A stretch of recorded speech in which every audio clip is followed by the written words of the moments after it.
मित्रांनो बघा 2-3 दिवस अगोदर ना एका भावाने मला त्याचा एक ना सिरियस प्रॉब्लेम सांगितला। तो मला असं बोलत होता की भावा माझी गर्लफ्रेंड मला ना अजिबात जवळ येऊन देत नाही। म्हणजे जेव्हा जेव्हा ना मी माझ्या गर्लफ्रेंडला जवळ घ्यायचा प्रयत्न करतो, तिला किस करायचा प्रयत्न करतो किंवा तिला ना लॉजवरती घेऊन जायचा प्रयत्न करतो, तेव्हा ती मला ना सरळ सरळ म्हणजे ती मला नकार देते। म्हणजे मी ना खूप कंटाळलोय, म्हणजे तू मला ना अशी काहीतरी ट्रिक सांग जी ट्रिक ना वापरल्यानंतर माझी गर्लफ्रेंड माझ्यासोबत ना सर्व काही करायला तयार होईल। असा मित्रांनो त्या भावाचा ना एक प्रॉब्लेम होता। सो मित्रांनो म्हणजे हा प्रॉब्लेम ना जेव्हा मी ऐकला ना तेव्हा मला असं वाटलं की हाच प्रॉब्लेम ना बाकी पण भावांना म्हणजे माझे बाकी पण भाऊ आहेत ना, म्हणजे मित्रांनो तुम्हाला म्हणजे कधी ना कधी हा प्रॉब्लेम ना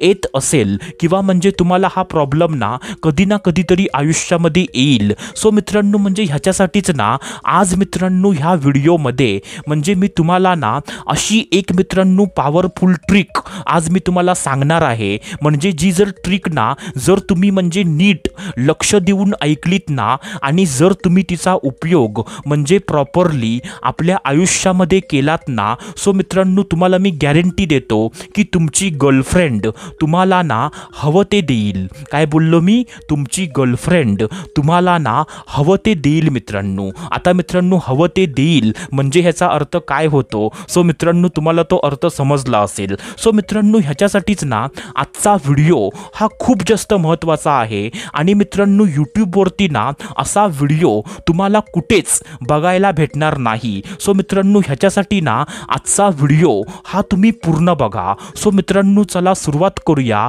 आजच्या ह्या धमाकेदार व्हिडिओला। तर मित्रांनो बघा, जर तुम्हाला ना तुमच्या गर्लफ्रेंडच्या जर जवळ जायचं असेल आणि तुमची गर्लफ्रेंड जर तुम्हाला ना जवळ येऊन देत नसेल तर मित्रांनो तुम्ही ना तिच्यावरती साम दाम दंड भेद ह्या नीतीचा वापर ना तुम्ही तिच्यावरती करा।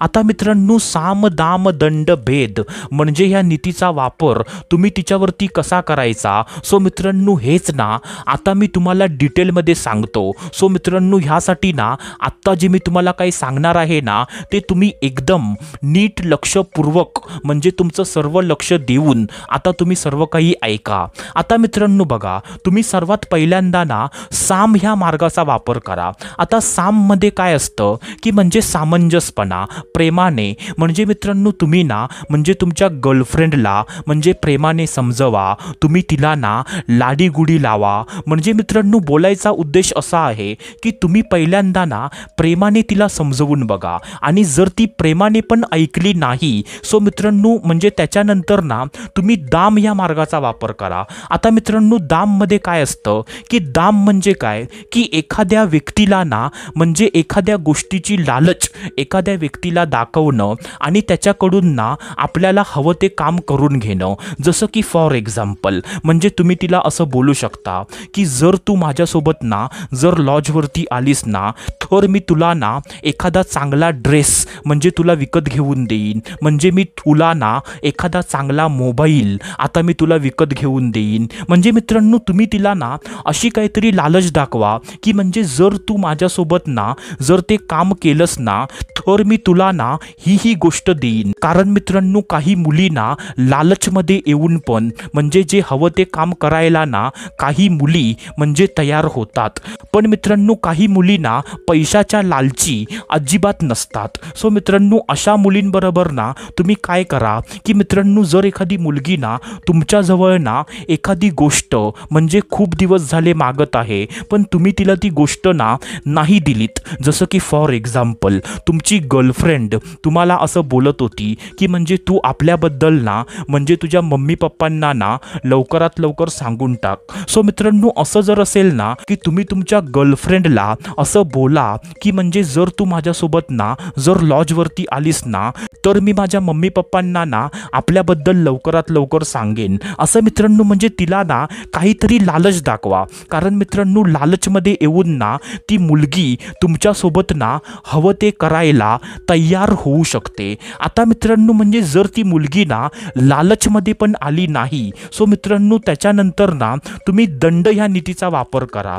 आता मित्रांनो दंडमध्ये काय असतं की मित्रांनो तुम्ही ना म्हणजे आपल्या गर्लफ्रेंडवरती रागवण्याचं नाटक करा. म्हणजे मित्रांनो तुम्ही ना आपल्या गर्लफ्रेंड सोबत बोलणं बंद करा. म्हणजे तिला मेसेज करणं बंद करा. आणि जर तिने स्वतःहून पण ना म्हणजे जर तुम्हाला मेसेज केला सो मित्रांनो तुम्ही म्हणजे त्या मेसेजचा रिप्लाय ना असं हां असं म्हणजे तिला रिप्लाय द्या. म्हणजे मित्रांनो तुम्ही असं दाखवा की म्हणजे मी तुझ्यावरती ना रागवलो आहे. आणि मित्रांनो असं दाखवल्यानंतर पण काय होईल की मित्रांनो त्या मुलगीला वाटेल की माझा बॉयफ्रेंड माझ्यावरती रागवला आहे सो म्हणजे मला त्याचा राग ना हा काढावा लागेल. आणि मित्रांनो तुमचा राग काढण्यासाठी ना ती मुलगी तुम्हाला असं बोलू शकते की म्हणजे तू माझ्यावरती रागवू नकोस. म्हणजे तुला जे हवंय ना म्हणजे ते आपण करायला जाऊयात पण तू माझ्यावरती रागवू नकोस असं पण मित्रांनो ती मुलगी ना तुम्हाला बोलू शकते. आता मित्रांनो दंड ह्या नीतीचा वापर करून पण जर ती मुलगी म्हणजे जर तुमचं ऐकलं नाही तिने सो मित्रांनो त्याच्यानंतर ना तुम्ही भेद ह्या नीतीचा वापर करा. आता मित्रांनो भेदमध्ये काय असतं की मित्रांनो तुम्ही ना म्हणजे एखाद्या दुसऱ्या मुलगीसोबत ना म्हणजे असं बोलायचं नाटक करा. म्हणजे मित्रांनो तुमच्या गर्लफ्रेंडला असं वाटलं पाहिजे की म्हणजे तुमची गर्लफ्रेंड तुम्हाला ती गोष्ट देत नाही त्यामुळे तुम्ही ना एखाद्या दुसऱ्या मुलीकडे आकर्षित होत आहात असं मित्रांनो म्हणजे तुमच्या गर्लफ्रेंडला असं वाटलं पाहिजे. कारण मित्रांनो असं वाटल्यानंतर पण ना म्हणजे तुमची गर्लफ्रेंड असा विचार करेल की म्हणजे माझा बॉयफ्रेंड म्हणजे अशा गोष्टीमुळे ना म्हणजे एखाद्या दुसऱ्या मुलगीकडे तो आकर्षित होत आहे सो म्हणजे मला ना त्याला थांबवलं पाहिजे. सो मित्रांनो म्हणजे असं नाटक केल्यानंतर ना ती मुलगी तुम्हाला स्वतःहून बोलू शकते की म्हणजे तुला जे हवंय ना म्हणजे ते मी द्यायला तयार आहे पण तू कोणत्या दुसऱ्या मुलीसोबत ना अजिबात बोलू नकोस असं पण मित्रांनो होऊ शकतं. सो मित्रांनो आता मी तुम्हाला जे सांगितलं ना म्हणजे साम दाम दंड भेद सो या नीतीचा वापर करून ना तुम्ही मला कमेंटमध्ये सांगा की तुमची गर्लफ्रेंड तुमच्यासोबत लॉजवरती जायला तयार झाली का. मी तुमच्या कमेंटची वाट अवश्य पाहेन. सो मित्रांनो आपण भेटूया दुसऱ्या व्हिडिओमध्ये. तोपर्यंत धन्यवाद. खुश रहा, हॅप्पी रहा, स्वतःची काळजी घ्या. Love you so much all of you.